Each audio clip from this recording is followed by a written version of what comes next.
biar lu kelaparan, mati sana. Wah, enggak sama sekali.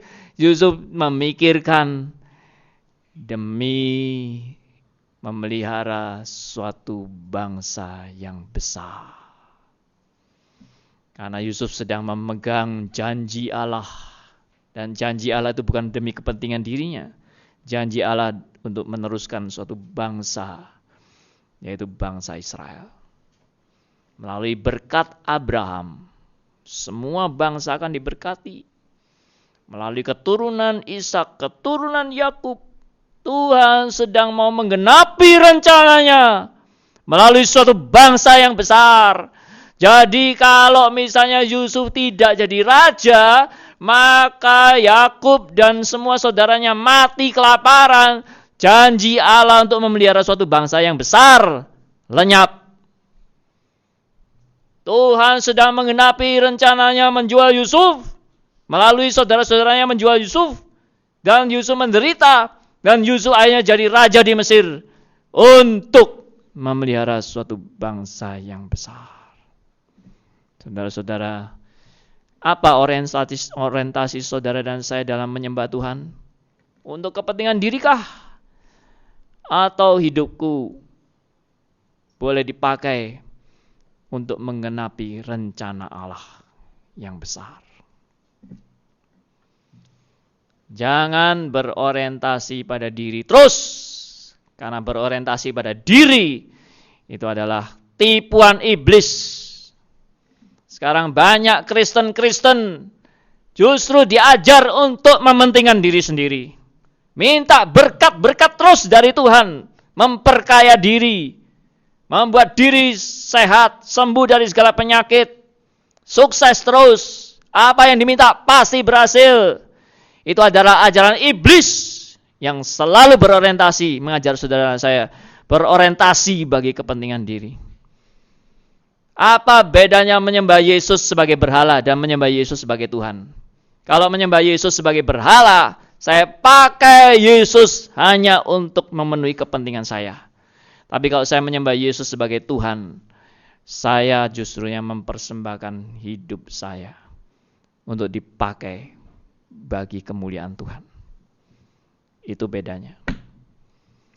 Mari kita menjadi orang Kristen yang berkualitas dan bukan orang Kristen yang memperalat Tuhan demi kepentingan diri. Saudara-saudara, saya mau teruskan khotbah saya. Mungkin agak panjang ya. Bagaimana? Boleh? Boleh ya? Saya kembali kepada yang mengatakan ini, yaitu Yakub, saudara-saudara. Yakub. Saya kembali kepada ayat yang tadi kita baca pada awal itu, Kejadian 49, ayat yang ke-24. Perhatikan di Kejadian 49 ayat 24 tadi. Namun panahnya tetap kokoh dan lengan tangannya tinggal liat. Ya, maksudnya liat itu adalah lincah dan kuat. Ya, itu maksudnya lihat, lincah dan kuat. Nah, kalau kita lihat di ayat 23, walaupun pemanah-pemanah telah mengusiknya dan memanahnya dan menyerbunya. Ini maksudnya riwayat Yusuf yang penuh dengan serangan. Yaitu serangannya siapa? Ya saudaranya kan, menjual dia dan dia penuh dengan penderitaan di Mesir. Itu panah-panah yang menyerangnya, yang mengusiknya, memanah dan menyerbunya. Namun dikatakan panahnya tetap kokoh dan lengan tangannya tinggal liat, maksudnya lincah dan teguh oleh, perhatikan, pertolongan yang maha kuat, pelindung Yakub. Saudara-saudara, kenapa Yakub mengatakan kalimat ini dan sampai mengutip? Itu karena pertolongan yang maha kuat. Karena Yakub sendiri mengalami tangan yang maha kuat itu melindungi Yakub. Saudara-saudara, Yakub membuat kalimat-kalimat ini bukan teori-teori, tapi dari apa yang dia alami bersama dengan Tuhan. Yakub melihat bagaimana tangan Tuhan yang menolong Yakub dan tangan Tuhan yang juga menolong Yusuf anaknya.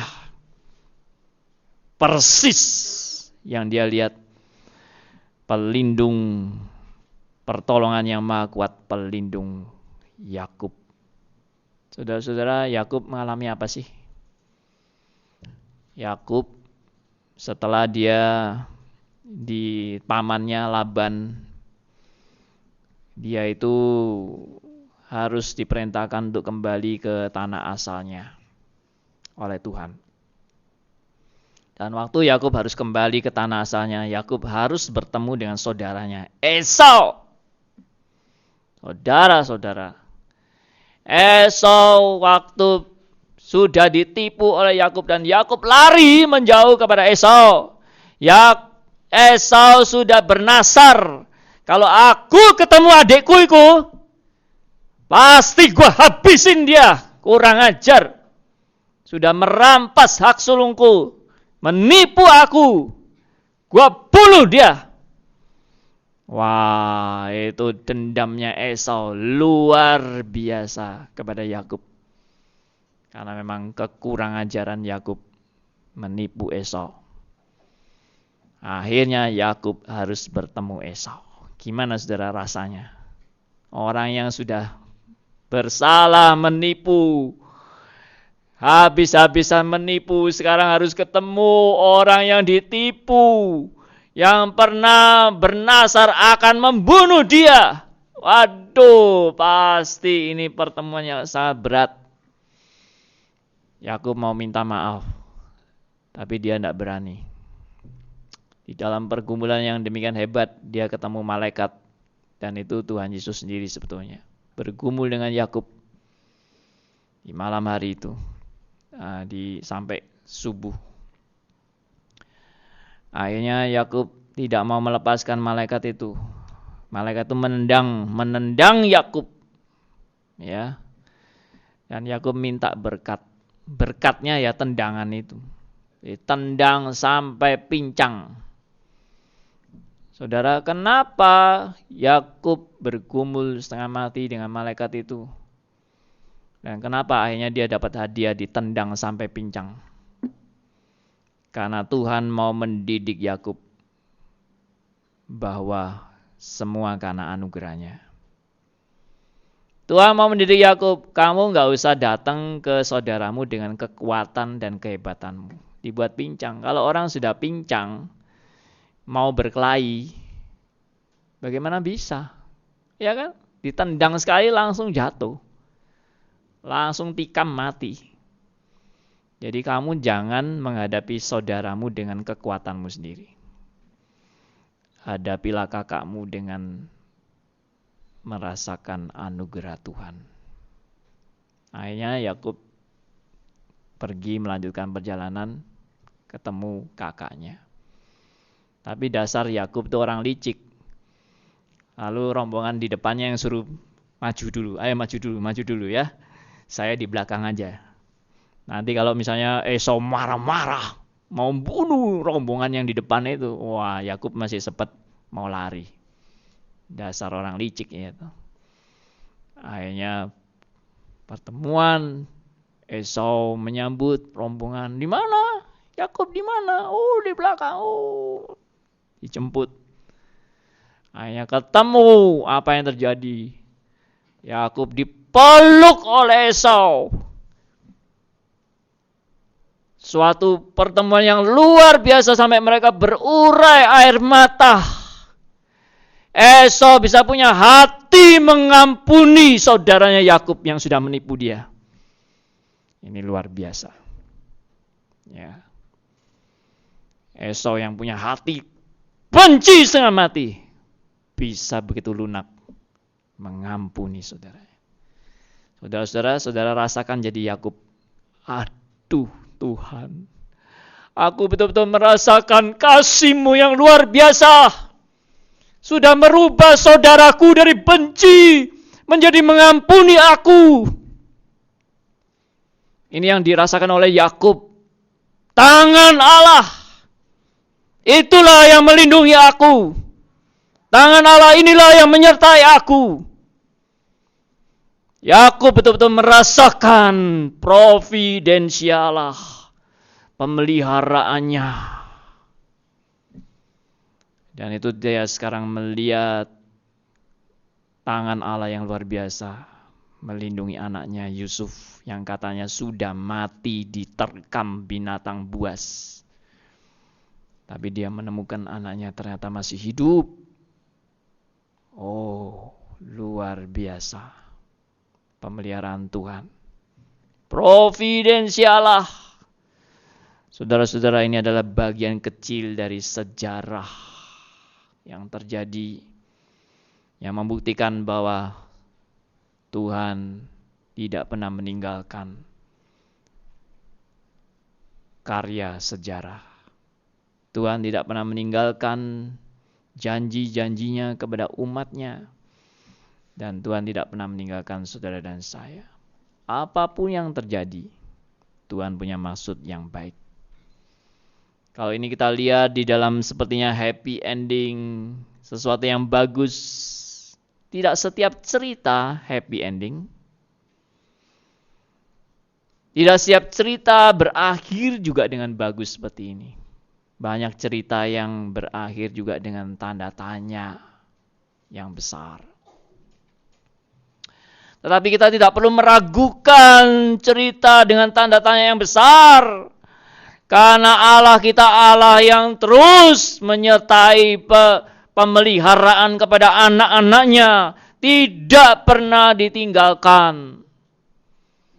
Meskipun saya kemarin juga ceritakan bagaimana malapetaka yang terjadi, yang tertulis di Alkitab.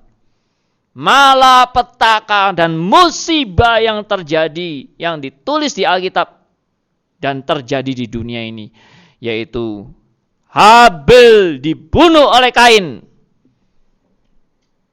Maka ini musibah yang sebenarnya menimbulkan tanda tanya, kenapa orang yang cinta Tuhan justru kena musibah? Kenapa orang yang sungguh-sungguh beribadah kepada Tuhan malah dibunuh dan Tuhan tidak melindungi? Tetapi kita sudah ketemu jawabannya. Firman Tuhan mengatakan, sangat berharga di mata Tuhan kematian orang yang dikasihinya. Tadi kita sudah baca. Masih ingat? Mazmur berapa? 116 ayat 15. Tadi baca apa enggak sih? Mazmur 116 ayat 15. Ayo coba dibaca lagi. Ya.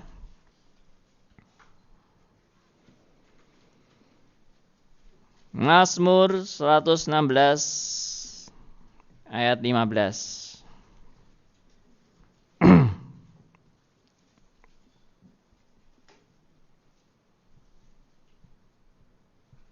Kita baca sama-sama. 1, 2, 3. Berharga di mata Tuhan kematian semua orang yang dikasihinya. Jadi saudara-saudara, musibah apapun yang terjadi bagi saudara dan saya sebagai orang percaya, itu jangan dianggap negatif. Kita tetap percaya Tuhan punya maksud yang baik. Dan itu berharga di mata Tuhan.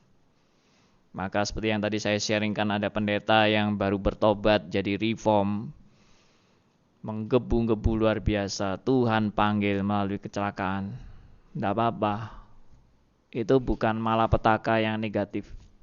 Itu saya malah melihat Tuhan bekerja tepat pada waktunya. Dia setelah mengenal kebenaran, Tuhan bilang tugasmu sudah selesai. Dia setelah banyak mengundang pendeta-pendeta semua ikut belajar dan mengenal kebenaran, Tuhan bilang sudah cukup. Sekarang berbahagialah bersama dengan aku. Tidak ada penyesalan dalam kematian setiap orang yang mengasihi Tuhan. Saya pun kapanpun mati sudah oke. Saya dulu juga orang yang paling takut mati.